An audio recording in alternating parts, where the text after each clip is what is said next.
Flagstaff was a small town in the southwestern United States. It was located in northern Arizona, near the edge of the Colorado Plateau. The city of Las Vegas was not far to the west of Flagstaff, while the famous Grand Canyon was nearby to the east. Most Chinese people were probably quite familiar with many parts of the United States: Arizona, the Grand Canyon, and Las Vegas, but few knew about Flagstaff, the city in between Las Vegas and the Grand Canyon. Half a year ago, Li Du was like most Chinese people and had not heard of Flagstaff. That changed when he moved there for his studies.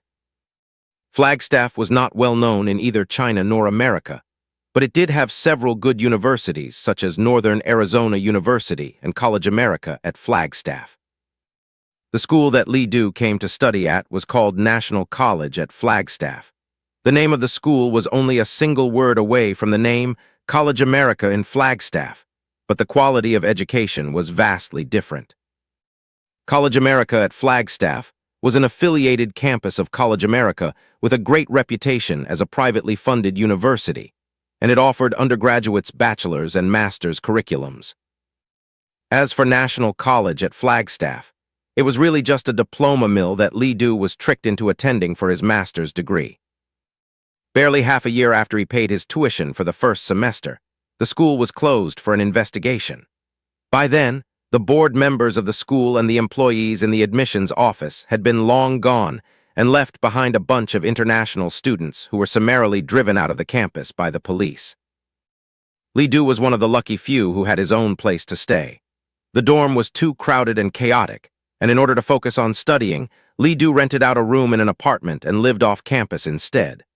Therefore, Li Du at least still had a place to stay while many of his classmates who had paid for on-campus accommodations were drifting on the streets. Other than the housing situation, however, Li Du was not much better off than his schoolmates. It was already the end of January, and his rent was due. If he could not pay it in time, he would have to accept his fate on the streets. The problem was that he had no money. He could borrow some from his friends and family back in China if he was still a student studying abroad. But now that the school was closed for the investigation, his plan to get a master's degree was ruined, and he was too ashamed to ask for money from his parents. He also couldn't borrow money from his friends. No, Li Du's pride prevented him from doing so. As he sat in front of the small house with a frown on his face, the pine doors behind him were pushed open by a blonde girl. "Hey, Li, you're here." This girl was his landlord, Hannah Fox. The house belonged to both Hannah and her brother, Hans Fox. They inherited it from their parents, who both passed away in a car crash. Hans always claimed that he was busy with big business, and only came back once in a blue moon, so Hannah rented out the open room for some extra income. Upon hearing her greeting, Li Du got up and replied, "Oh yes, Hannah, what's up?" The girl shrugged as she smiled, displaying a dimple on her beautiful face. "I was just cleaning up the fridge earlier and found these bottles of beer. They were definitely left behind by Hans. I remembered that you enjoy wheat beer, so how about finishing it?" In her hands were half a dozen beer bottles in their common cardboard packaging, the Budweiser logo on the side. Li Du caught sight of the beer and responded to Hannah with a grin. There was only a small fridge in the apartment, which he used daily, and there had been no beer in it earlier. Also, knowing Hans's obsession with alcohol, nothing would be left over if there was beer in the fridge. A better guess was that Hannah got this beer for Li Du to cheer him up. Several times since the school was closed for investigation, Hannah had tried to comfort him. Li Du was touched by her kindness. The only thing was, Hannah's consolation was quite simple. Either she gave him some inspirational books or she got him some beer. This American girl had previously learned a bit of Chinese culture, or more specifically, the saying that one night of drinking can resolve 1,000 worries. From this saying, she came to the conclusion that Chinese people would let go of all their worries after a night of drinking. This was why she bought Li Du beer when she felt he was upset. Li Du accepted the beer, as he knew that in American culture there were some gifts that could not be refused. Otherwise, it would be a sign of refusing friendship. Li Du really cherished his friendship with Hannah, and he knew that one day he would have to repay Hannah for all her kindness. After Li Du took the 6-pack of beer, Hannah smiled and walked away. As she was leaving, she said, There are many problems in life, but it is still beautiful nonetheless. After repeating this saying a few times, Li Du reached for a bottle of beer. Just as he took one out, the box tipped over and an amber-like crystal fell out. It dropped onto the ground, making a crack when it hit. This crystal was about the size of his thumb, and as it struck the ground relatively hard, a few cracks could be seen on its surface. The reason why Li Du thought it a piece of amber was because the crystal was tinged with yellow and contained a small creature inside. At first glance, this crystal looked very similar to the amber he had seen in class back in the 6th grade. As he began reminiscing about his past, Li Du remembered that his teacher had mentioned that amber pieces with small insects trapped inside were very valuable. It was unfortunate that this amber was damaged already. What a pity!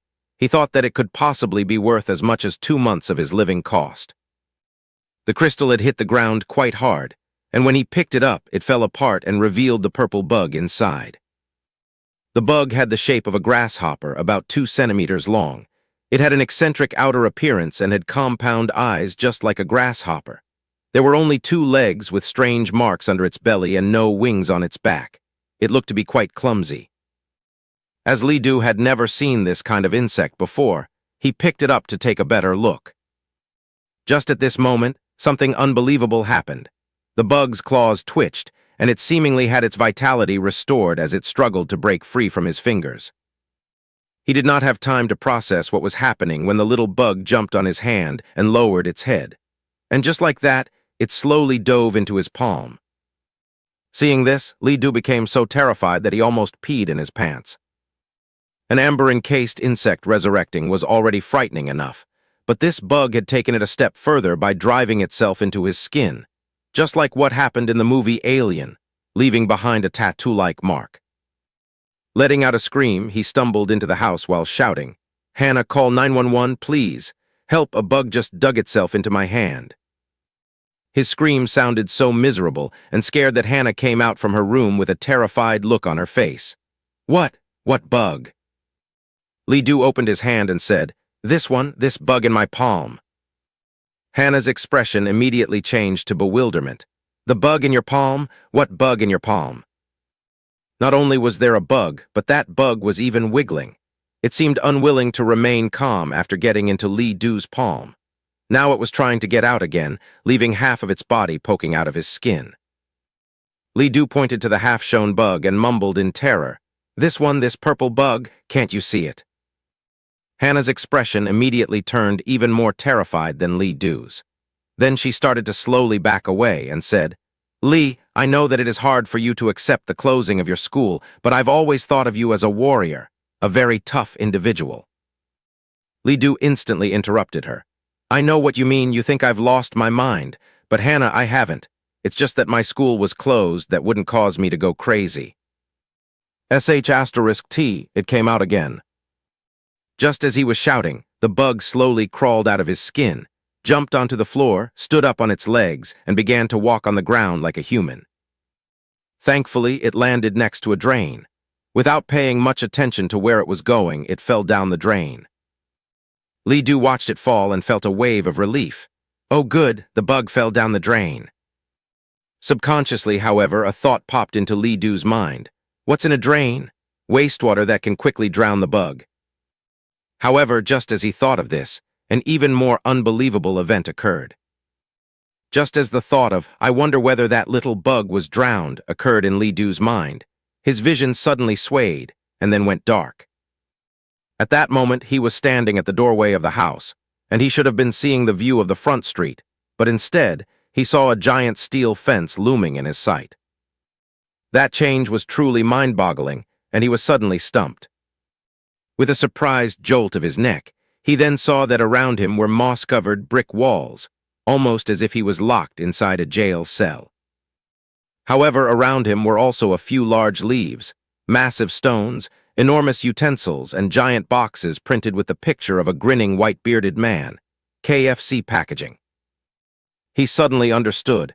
It was not that these items were massive, but that he had become very tiny.